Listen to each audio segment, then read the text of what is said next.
alegría y muy orgulloso de mi equipo. La verdad que la primera parte ha sido muy buena y la segunda también ha sido buena, hemos sabido sufrir y la verdad que muy orgulloso de todos, del viaje que nos hemos pegado hasta aquí, en un campo que no es el nuestro y hemos sabido sufrir y ganar un título que es una alegría brutal.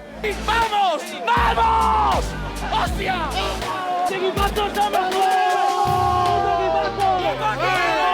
Muy contento individualmente por el gol, por el trabajo mío para el equipo y por el trabajo que ha hecho el equipo en el campo, que ha sido excelente. Mucha alegría por el equipo que tenemos, somos una familia y por la victoria esta que nos da mucho.